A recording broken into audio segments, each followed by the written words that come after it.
नमस्कार मित्रों, मैं हूं बलाराम जहांगीर और आपका इंस्पायर पॉइंट यूट्यूब चैनल पर स्वागत है। मित्रों, जैसे कि थंबनेल पर आज दिखाया गया है, बहुत ही डरावना एक प्राणी यानी कि बिच्छू स्कॉर्पियन।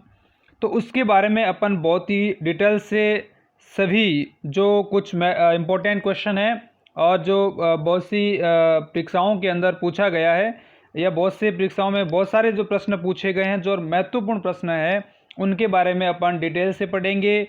तो मित्रों, आप स्क्रीन पर आपको बहुत ही डरावना एक प्राणी नज़र आ रहा है। आप बिल्कुल स्क्रीन को और बने रहिए, आप चिंता ना करिएगा। मैंने इस बिच्छू को पकड़ रखा, ये आपकी ओर नहीं आएगा, आप बिल्कुल डरिएगा नहीं, बल्कि इसको बहुत ही डीप से इसको पढ़ने का प्रयास करें कि वास्तव में इनके अंदर कौन से ऐसे केमिकल्स होते हैं, इसके डंक में जो इसके डंक होता है, डंक में जो जहर होता है, उस विष के अंदर कौन से केमिकल्स होते हैं, और यदि ये डंक मार देता है तो उसके बाद के अंदर जो उसके इलाज के लिए या उसके उपचार के लिए अपन कौन सा केमिकल्स उपयोग करते हैं। बहुत ही काम आने वाली चीज़ें मित्रों, चाहे वो अपन पढ़ाई आप कर रहे हो या ये जनरली किसी भी इंसान के लिए काम आने वाला वीडियोज़ है, ताकि आप हमेशा बिच्छू से रिलेटेड यदि कोई भी प्रॉब्लम्स आती है तो आप उसको, यदि किसी के डंक मार देता है तो आप उसका वो केमिकल्स जो मैं आपको बाद में डिस्कस करूंगा वो अपने घर पे रखिएगा, तो अपना उपचार जो है वो हाथों हाथ कर सकते हैं। तो चलिए मित्रों, इसके बारे में थोड़ा बहुत अपन विचार कर देते हैं कि वास्तव में क्या है, इसके बारे में कुछ जानकारियाँ लेते हैं।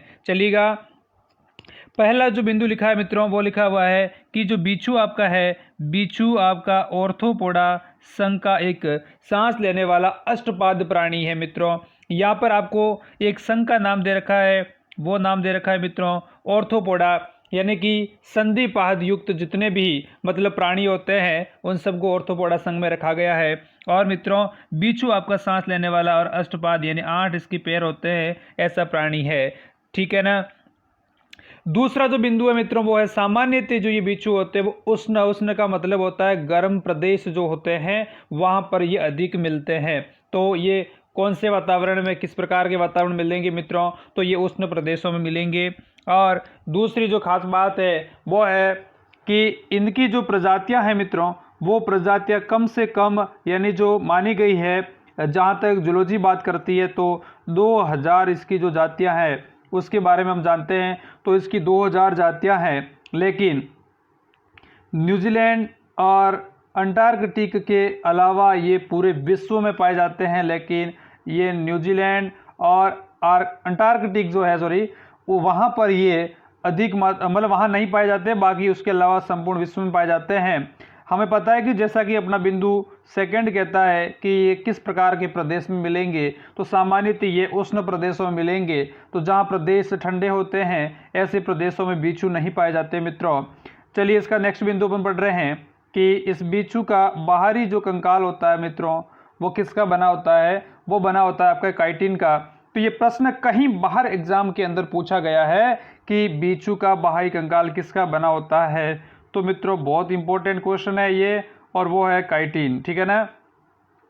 दूसरी बात है कि ये जो बिच्छू है, बिच्छू मित्रों एक सजीव प्रजक प्राणी है। एक होता है मित्रों अंड प्रजक प्राणी या एक होता है सजीव प्रजक। यानी ये बिच्छू जो है वो मित्रों क्या करता है, वो अपने बच्चों को जन्म देता है, इस वजह से ये सजीव प्रजक प्राणी है। और इसके आगे वाला बिंदु है कि इसकी विष ग्रंथि जो है, यानी कि जो जहर की ग्रंथि है इसकी, वो एक जोड़ी यानी कि 2 पाई जाती है। लेकिन इसका जो विष होता है यानी कि जहर, वो स्वादहीन होता है, इसका कोई स्वाद नहीं होता और नहीं इसकी कोई गंध होती है। तो ये इसके जहर का एक प्रकृति है, इसके जो विष है उसकी एक नेचर है कि वास्तव में इसका जहर जो होता है वह स्वादहीन और गंधहीन होता है। चलिए नेक्स्ट बिंदु पर बात करते हैं। ये बात हमने पढ़ ली मित्रों, क्या कि बिच्छू एक सजीव प्रजक प्राणी है। बिच्छू एक ऐसा प्राणी है सजीव प्रजक, यानी कि ये बच्चों को जन्म देता है। इसके अलावा हम जो महत्वपूर्ण बिंदु पढ़ रहे हैं और बहुत इंपॉर्टेंट है, बहुत बार एग्जाम में पूछा गया और हर इंसान को ध्यान होना चाहिए कि इसका ये जो जहर है, यानी कि इसके जो डंक मारता है, डंक के अंदर क्या है मित्रों, क्लोरोटॉक्सिन नामक का रसायन पाया जाता है। बहुत बहुत बहुत इंपॉर्टेंट है। यानी बिच्छू के डंक में कौन सा रसायन पाया जाता है, क्लोरोटॉक्सिन नामक रसायन पाया जाता है मित्रों। बहुत इंपॉर्टेंट है, याद रखने लायक है। अब इसके बाद में अपना जो बिंदु है, यानी कि संगम के समय, कब मित्रों, संगम के समय नर और मादा दुम उलझाकर कामद नृत्य करते हैं। बहुत इंपॉर्टेंट है। बिच्छू संगम के समय कौन सा नृत्य करता है? तो बिच्छू संगम के समय कामद नृत्य करते हैं। मित्रों, मैं इसके बारे में क्लियर कर देता हूं आपको कि बिच्छू जब संगम के समय और कामद नृत्य करते हैं तो मित्रों ये दोनों यानी नर बिच्छू और मादा बिच्छू जो होते हैं वो गोलाकार वृत्ताकार कक्षा में मतलब इस तरीके से घूमते रहते हैं। और अंतिम रूप से होता क्या है मित्रों? तो अंतिम रूप से बहुत ही रोचक तथ्य होता है, बहुत ही जानने वाला है और अक्सर हम लोग बताया करते हैं। तो याद रखना वो है मित्रों कि बिच्छू जो है वो संगम के बाद जब संगम क्लियर होता है तो उसके बाद नर जो होता है उस नर को कौन निगल लेती है मित्रों? यानी मादा जो होती है वो मादा बिच्छू नर बिच्छू को निगल लेती है अपने शरीर के अंदर। मित्रों, बहुत ही रोचक तथ्य है। यानी मादा क्या करती है? नर को अपने शरीर में निगल देती है। तो ये बहुत ही इंपॉर्टेंट है। इसके बाद का जो बिंदु है वो है कि बिच्छू का जो रक्त होता है, बिच्छू का जो ब्लड होता है उसका रंग कैसा होता है? ब्लू कलर होता है, नीला होता है। किसके कारण होता है? बहुत सी एग्जामों में प्रश्न पूछा गया है। हीमोसाइनिन के कारण। किसके? कौन से वर्ण के कारण मित्रों? तो हीमोसाइनिन के कारण बिच्छू के रंग जो होता है, बिच्छू का ब्लड का जो रंग होता है वो कैसा होता है? नीला होता है मित्रों। बहुत ही इंपॉर्टेंट है, ठीक है ना।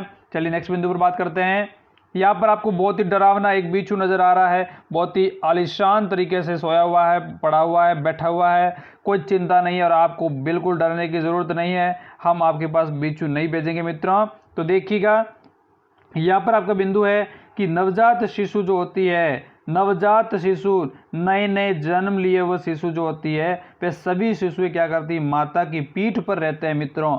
याद रखिएगा, नवजात सभी शिशु क्या करते हैं? माता की पीठ पर रहते हैं। और कहा जो अपन अक्सर पढ़ते हैं जूलॉजी के अंदर कि ये जो शिशु होते हैं वे क्या करते हैं? जब उनका ग्रोथ होता है, जब उनकी वृद्धि होती है तो वह ही सभी शिशु अपनी माता के शरीर को ही आहार के रूप में ग्रहण करते हैं और अंतिम रूप से जो उसकी माँ होती है वो भी क्या हो जाती है मित्रों?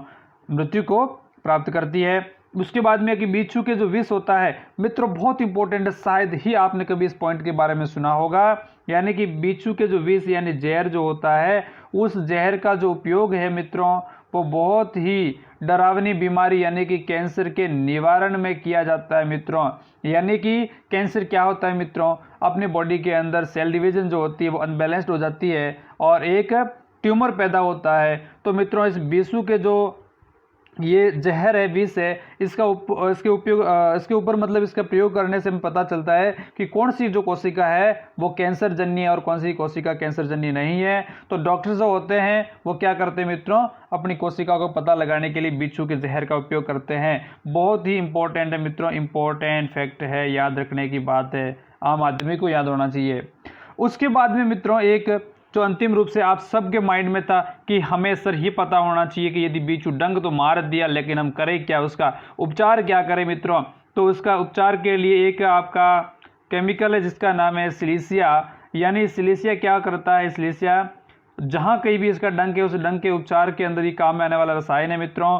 ज़्यादा आपको घर पे रखने की भी ज़रूरत नहीं है, आपको 5 ml या 10 ml रखना है। और ये क्या करता है मित्रों? जो बिच्छू अपना डंक जो होता है वो डंक अपने बॉडी के अंदर डालता है तो उस डंक की वजह से ही उसके अंदर ही जहर होता है, उसकी वजह से अपने को दर्द होता है मित्रों। तो ये सिलिसिया क्या करता है?